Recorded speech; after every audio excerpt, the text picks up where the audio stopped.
Ce podcast t'est proposé par Au-delà du mur et Disruptive Audio. Eh ouais! Salut les amis, je suis ravi de vous retrouver pour ce nouvel épisode du podcast Au-delà du mur.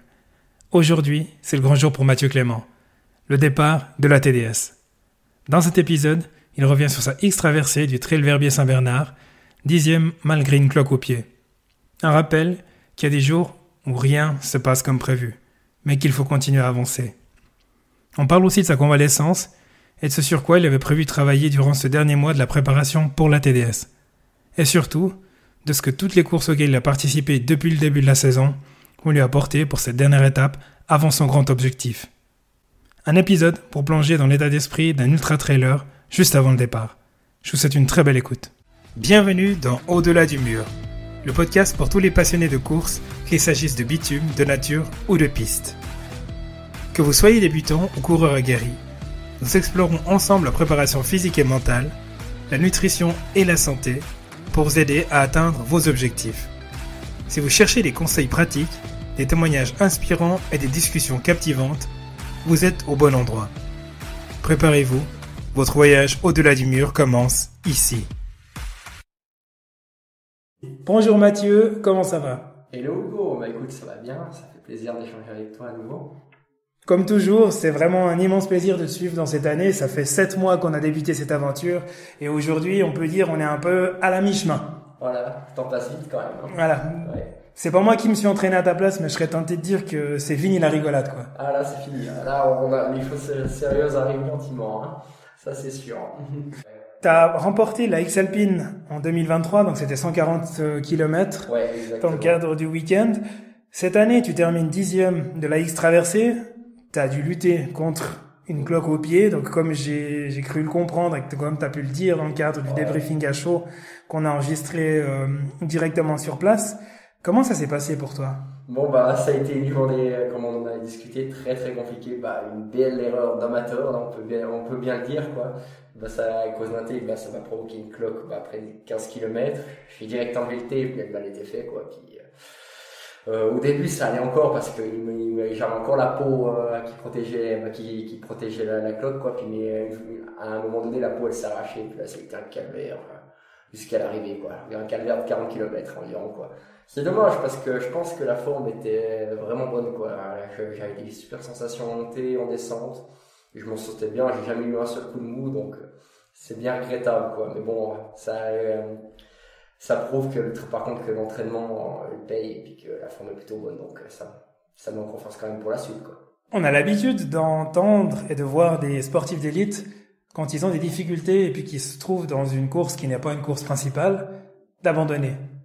Est-ce que tu as pensé à abandonner? J'ai pensé à abandonner, oui, ça m'est traversé l'esprit, mais bon, abandonner, je pense que mentalement, pour moi, ça m'a toujours foutu une grosse gifle, quoi. Quand j'abandonne, tu te remets en question, puis tu te sens un peu comme, désolé du mot, mais un peu une petite merde, quoi. Donc, j'essaye d'éviter d'abandonner, quoi, puis d'essayer, tant que je peux continuer, que je peux avancer, j'essaye de tenir, quoi, parce que mentalement c'est beaucoup trop dur quoi l'abandon quoi. Donc là j'ai fait preuve un peu de résilience mais ça a été un long chemin de croix jusqu'à l'arrivée quoi. J'ai vraiment la douleur elle m'a jamais quitté quoi franchement. Donc j'ai dû faire avec et puis j'ai essayé de la baisser un peu avec des semi-strapping, bricolage maison. Ça faisait un peu le taf mais bon c'était une longue journée.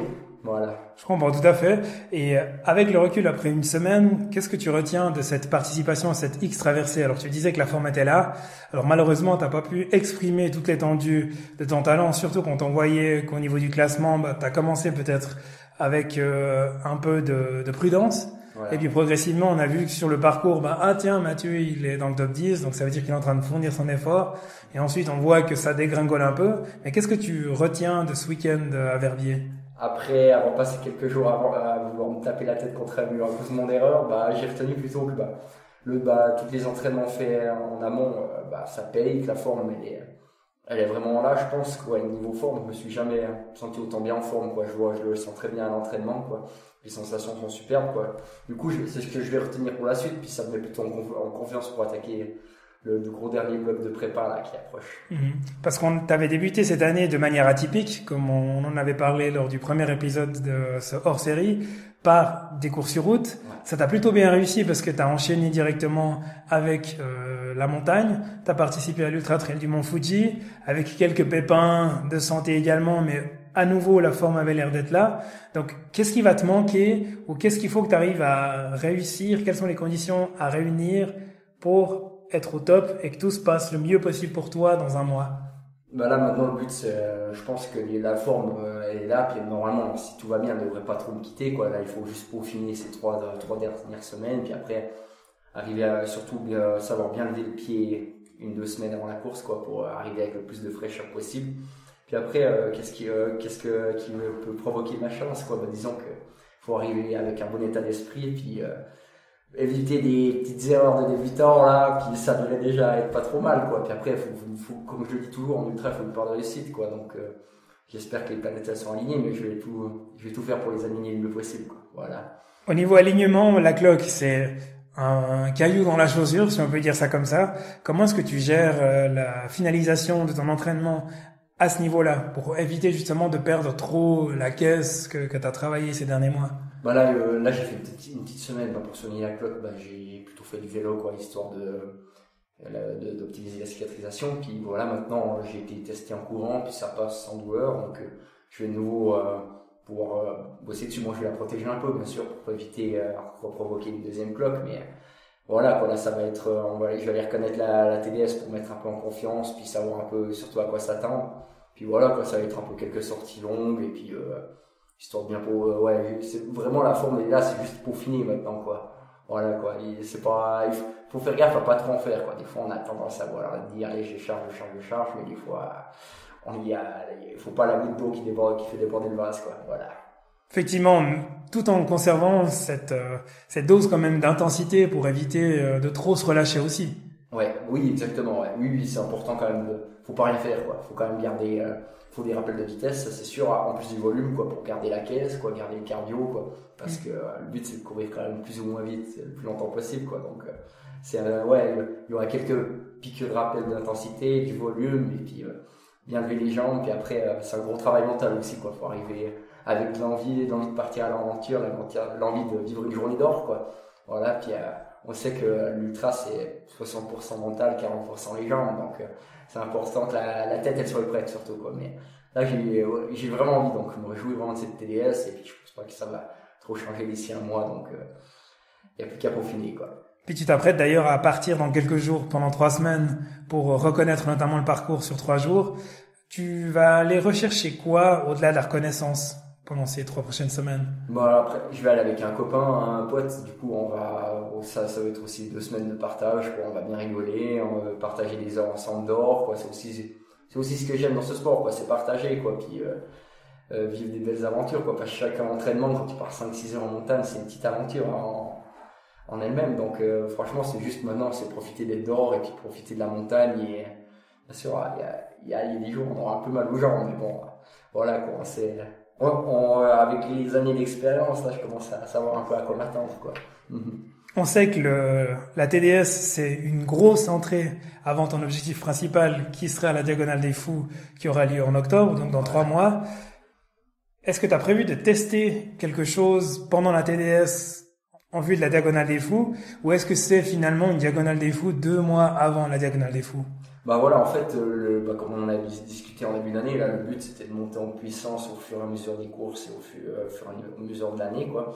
Puis voilà, la TDS, ça va plutôt, c'est un peu une Diagonale des Fous grandeur nature, quoi. Ça va être niveau engagement, ça va être autant dur. Ce qui est bien, c'est qu'elle est technique. La Diagonale des Fous est technique aussi. Donc c'est un petit test avant l'heure, quoi. Après, je sais que mon pic de forme, je l'aurais visé à la Diag, on peut en avoir qu'un. C'est dur d'en avoir plusieurs dans l'année, vraiment un gros pic de forme. Donc, je sais que le but c'est vraiment d'être au top du top à la Diag. Après, je l'espère déjà arriver en forme à la TDS, quoi. On verra ce que ça donne, mais normalement, j'ai déjà fait quelques heures d'entraînement pour, quoi. Voilà. Mais ouais, puis voilà, j'espère que ça va donner quelque chose de sympa, quoi. Merci beaucoup, Mathieu, pour ce partage à 1 mois de la TDS. Je te souhaite une superbe course et puis je t'embêterai encore une fois avant la Diagonale des Fous pour savoir comment tu te sens avant cette grande étape et j'espère pouvoir assister en tout cas à ton arrivée à Chamonix dans 1 mois. Et si c'est pas le cas, je te souhaite une superbe aventure et je te dis à très bientôt. Merci à toi Hugo, c'est toujours un plaisir d'échanger avec toi. Donc, merci. Je m'en mets qu'à bien. À bientôt. À bientôt, ciao ciao. Merci d'avoir écouté cet épisode d'Au-delà du mur. Si le sujet vous a inspiré ou intrigué, n'oubliez pas de vous abonner pour ne rien manquer des prochains épisodes. Rejoignez notre communauté sur les réseaux sociaux et partagez vos réflexions avec nous. Je serai ravi d'entendre ce que vous avez pensé de cet épisode.